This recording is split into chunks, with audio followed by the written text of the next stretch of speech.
오늘 11월 오늘 목요일입니다. 26일 목요일 새벽 예배 큐티 나눔 시간 기도하면서 시작하겠습니다.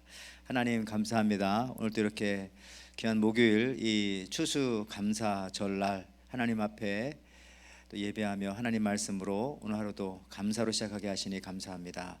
이 시간도 말씀하여 주실 줄 믿사옵고 예수님의 이름으로 기도하옵나이다. 아멘.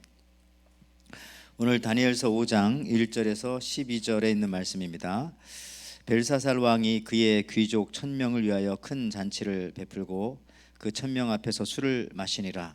벨사살이 술을 마실 때에 명하여 그의 부친 느부갓네살이 예루살렘 성전에서 탈취하여 온 금은 그릇을 가져오라고 명령하였으니 이는 왕과 귀족들과 왕후들과 후궁들이 다 그것으로 마시려 함이었더라.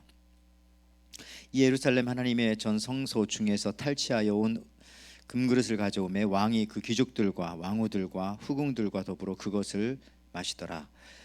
그들이 술을 마시고는 그 금은 구리 새 나무 돌로 만든 신들을 찬양하니라. 그때에 사람의 손가락들이 나타나서 왕궁 촛대 맞은편 석회벽에 글자를 쓰는데 왕이 그 글자 쓰는 손가락을 본지라.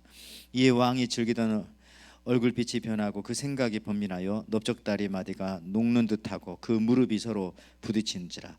왕이 크게 소리질러 술객과 갈대아 술사와 점쟁이를 불러오게 하고 바벨론의 지하자들에게도 말하되 누구를 막론하고 이 글자를 읽고 그 해석을 내게 보이면 자두색 옷을 입히고 금사슬을 그의 목에 걸어주리니 그를 나라의 셋째 통치자로 삼으리라 하니라. 그때에 왕의 지혜자가 다 들어왔으나 능히 그 글자를 읽지 못하며 그 해석을 왕께 알려주지 못하는지라.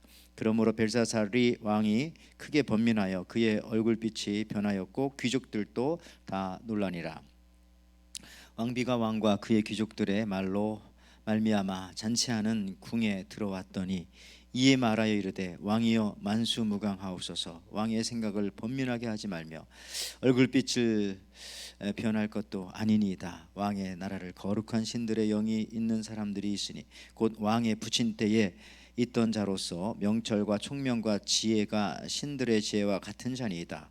왕의 부친 느부갓네살 왕이 그를 세워 박수와 술객과 갈대아 술사와 점쟁이의 어른들을 삼으셨으니 왕이 베드사살이라 이름하는 이 다니엘은 마음이 민첩하고 지식과 총명이 있어 능히 꿈을 해석하며 은밀한 말을 밝히며 의문을 풀 수 있었나이다.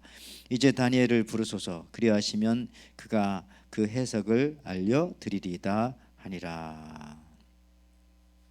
오늘 이 다니엘서 5장 1에서 12절 말씀 가지고 차갑게 식어버린 잔치, 이 제목으로 오늘 목요일 말씀 함께 나누고자 합니다.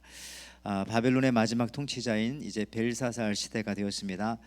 이 벨사살과 그의 아버지였던 이 느부갓네살, 우리는 이제 흔히 이걸 이제 나부코라고 그 히브리들의 합창이라고 하는 그 희극에도 나오죠. 거기에 느부갓네살 이 나부코가 바벨론이 메대와 바사에 의해서 이제 멸망하게 된 그 근본적인 이유를 알려줍니다. 어떻게 해서 이 느부갓네살 그리고 이 벨사살이 통치하던 바벨론이 갑자기 멸망하게 되어졌는가? 그 원인은 딱 이겁니다. 오늘 말씀 보니까 하나님을 무시하고 조롱하는 어리석은 통치자였기 때문이라는 사실입니다. 오늘 첫 번째는요, 우리 그 열등감에 사로잡힌 자기 과시자였던 우리 이 벨사살에 대해서 한번 살펴보고자 합니다. 오늘 말씀 1절 2절 말씀 우리가 함께 살펴보면은 벨사살 왕이 그의 귀족 1000명을 위하여 큰 잔치를 베풀고 그 1000명 앞에서 술을 마시니라. 이제 2절 말씀에 벨사살이 술을 마실 때에 명하여 그의 부친 느부갓네살이 예루살렘 성전에서 탈취하여 온 금은 그릇을 가져오라 명령하였으니 이는 왕족과 귀족과 왕후들과 후궁들이 다 그것으로 마시려 함이었더라. 여러분, 이 벨사살은 참 매우 열등감에 사로잡혀 있었던 사람입니다. 자기 아버지가 느부갓네살인데 그의 업적에 비해서 이 벨사살, 이 바벨론의 마지막 왕이었던 벨사살 왕은 상대적으로 그 업적이 많지가 않았기 때문에 아마 오히려 이 전국의 귀족들 1,000명을 불러서 허세를 피우는 것이죠. 이렇게 큰 잔치를 열었던 것입니다. 그렇게 하면은 아마 자기의 그 왕권 강화가 이루어질 것이라고 그렇게 착각하고 있었습니다. 그러나 여러분들, 왕권을 강화하기 위해서는요, 뭐 귀족들에게 잘 보일 필요가 있는 것도 아니고 큰 잔치를 벌려서 그들을 뭐 대접을 해준다고 해서 자기의 왕권이 강화되는 것이 아니라, 여러분, 하나님을 잘 섬기면 자연스럽게 자기의 그 권위, 왕권은 올라가게 되어져 있는 겁니다. 지금 어리석게도 이 벨사살은요, 하나님을 무시하면, 반대로 하나님을 무시하면 자기가 높아질 것이라고 이렇게 착각을 하고 있습니다. 이것은 마치 바보처럼 자기 아버지를 욕하면 상대적으로 자기가 더 높아진다라고 하는 그런 어리석은 생각. 더 나아가서 뭐 대통령을 욕하면은 우리 국민이 더 훌륭한 국민이기 때문에 그럴 수 있다라고 하는 이런 뭐 잘못된 생각. 뭐 교회에서도 뭐 담임 목사 욕하면 성도들이 똑똑하니까 그런다 하는 뭐 그런 잘못된 생각, 뭐 이런 다 비슷한 것들입니다. 그러니까 하나님을 욕하면 자기가 높아진다, 아버지 욕하면 자기가 높아진다. 여러분들, 그게 아니라 아버지를 높이면 내가 높아지는 겁니다. 훌륭한 아버지 밑에 훌륭한 자식이구나. 우리 흔히 그런 말 많이 하죠. 남편을 왕처럼 대접하면 나는 왕비가 된다. 또 부인을 왕비처럼 대답하면 나는 왕이 된다. 그렇죠. 여러분들, 대통령을 훌륭하게 생각해 주면 대통령만 잘 나가는 것이 아니라 국민들도 전 세계적으로 존경받는 그런 나라, 국민이 되는 것입니다. 뭐 주가도 올라가고 경제도 올라가고 국가 가치, 신용 등급 이런 거 다 올라가는 거죠. 근데 서로가, 대통령은 국민을 헐뜯고 국민들은 대통령을 헐뜯고 그러면 서로 내려가는 거죠. 여러분, 다윗이 이것을 너무나 잘 알고 있었습니다. 그래서 다윗은 시간이 날 때마다 하나님을 높입니다. 하나님을 높였더니 자기가 하나님을 높일 때마다 자기의 가치가 올라가는 것입니다. 근데 오늘 어리석게도 이 벨사살 왕은 하나님을 아주 평가절하하면, 신을, 하나님을 우습게 생각하면 자기가 훌륭하게 되는 줄 알고 더 높아지는 줄 아는 아주 엄청나고도 어리석은 착각을 하고 감히 하나님의 성전에 이 기병들을 가져다가 술을 따라 먹고 잔치에 유흥으로 사용하고 있는 것입니다.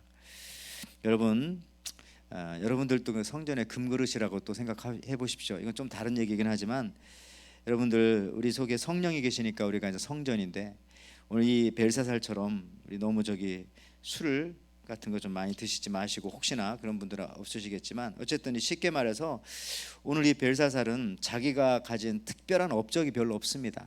그러다 보니까 백성들의 환심을 사기 위해서 잔치를 베푸는 것입니다. 그러니 여러분들도요, 세상 사람들이 보여주는 그런 과시나 허용 이런 거에 위축될 필요가 없어요.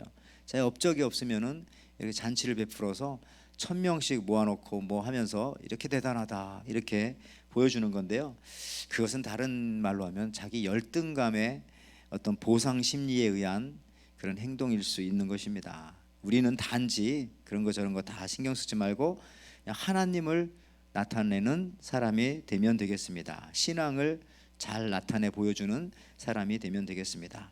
또 오늘 한 가지 더 살펴보자고 하면은, 두 번째, 이 벨사살 왕, 뭐 왕 그래도 바벨론의 왕이니까 대단한 자리죠. 전국 127도, 128도. 그런데 여러분, 이 작은 이적 하나로 산산조각 난다 이렇게 말했어요. 오늘 5절과 7절 말씀해 보니까, 5절에 그때의 사람의 손가락들이 나타나서 왕궁 촛대 맞은편 석회벽에 글씨를 쓰는데 왕이 그 글자 쓰는 손가락을 본지라. 이에 왕이 즐기던 얼굴빛이 변하고 그 생각이 번민하여 넓적다리 마디가 녹는 듯하고 그 무릎이 서로 부딪힌지라. 왕이 크게 소리질러. 여러분들, 이렇게 자기 자랑할 것이 없어서 잔치나 베풀고 허세를 떨던 왕의 실체가 무엇입니까? 어찌 보면 이게 바로 대부분 인간의 모습일 수 있습니다.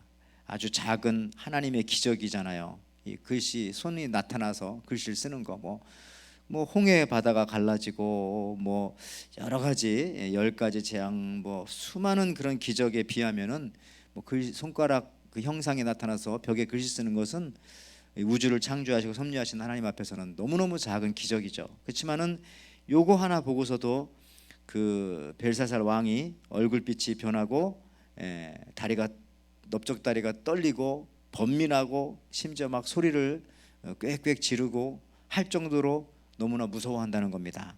그러니까 작은 이적 하나 때문에 이렇게 완전히 사람이 산산조각이 나는 것이죠. 여러분 그렇습니다. 우리가 하나님을 잘 믿지 않으면은 작은 꿈 하나 이상하게 꾸어놓고 나서도 그것 때문에 하루 종일 한 달 내내 뭐 1년 내내 아니면 평생토록 그것 때문에 고민하고 걱정하고 그러는 사람들이 있는 것이죠. 그 작은 꿈 하나 때문에 하나님 믿지 않으면은 오늘 이 벨사살 왕과 같은 그런 모습 누구나 다 가질 수 있다는 것입니다. 하나님이 없으면 밤에 정말 나뭇가지에 걸려서 흔들리는 이 비닐루를 보고서도 밤에 그 귀신인 줄 알고 놀라고 군인들 우리 보초 서다가 밤중에 그런 거 보면 서로 총질하고 놀라는 거죠. 귀신이 나타났구나. 과거에 기절합니다. 여러분 그렇습니다. 우리 하나님을 높이는 잔치가 여러분의 인생에 있기를 바랍니다. 오늘 이 벨사살처럼 자기를 과시하려고 잔치하는 게 아니라 하나님을 높이는 잔치, 술잔치가 아니라 하나님의 성호를 높이는 잔치에 여러분 참여하시기 바랍니다. 매일 그런 잔치가 벌어지죠. 우리 주일 예배 또 기도하는 자리, 찬양하는 자리가 바로 하나님을 높이는 그런 잔치 자리입니다. 여기 함께 모여서 우리가 하나님을 마음껏 높일 때 하나님께서 저와 여러분의 자녀들을 높여 주실 것입니다. 하나님을 높이는 잔치는 끝이 없습니다. 영원합니다. 그러나 하나님을 무시하고 자기를 높이는 잔치는 얼마 지나지 않아서 차디찬 잔치로 변할 것입니다. 식어버린 잔치가 되어버려 오히려 잔치 이후 더 허망하고 더 폐허의 삶을 살게 되어줄 겁니다. 여러분 마릴린 먼로가 이런 유명한 말을 하고 죽었죠. 내 인생은 폐장한 해수욕장과 같다.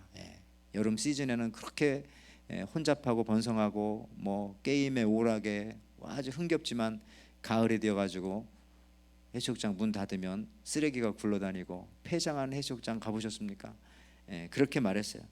해밍웨이 위대한 소설가지만 이렇게 말했죠. 내 인생은 필라멘트 끊어진 전구와 같다. 그리고 권총 자살을 해서 죽었습니다. 여러분 화려함이 지난 다음에 항상 허무함이 오는 겁니다. 세상의 잔치가 다 그런 것이죠. 그렇지만 하나님이 열어놓으신 잔치에 참여하게 되면 영원한 잔치가 이어질 것이고 그 안에서 식지 않는 그런 잔치 열기 속에서 우리가 하나님 주시는 영광과 그 행복함으로 승리할 줄 믿습니다. 그런 저와 여러분들 되시기를 주의 이름으로 축원을 드립니다. 기도하겠습니다. 하나님 감사합니다. 오늘 이 추수감사주일에 정말 우리가 세상 잔치가 아니라 잠시 있다 식어버릴 잔치가 아니라 허망한 잔치가 아니라 하늘 영원한 잔치, 예배의 자리, 기도의 자리, 찬양의 자리, 성도 교제의 자리, 그 자리에 하나님 높이는 자리에 우리가 늘 참여하여서 하나님을 높일 때 하나님이 우리를 높여주시는 그런 은혜를 받으며 살아갈 수 있도록 오늘 추수감사 날 주께서 허락하여 주옵소서. 감사드리며 예수님의 이름으로 기도하옵나이다. 아멘. 주님 보좌 앞에 나가 참된 안식과 기쁨 나누리겠네.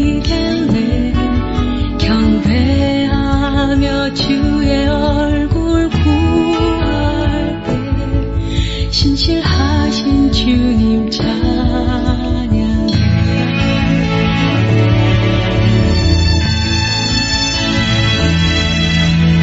기도 들으시는 하나님, 폭풍 속에 내 품고 내 노래 시라 주의 날개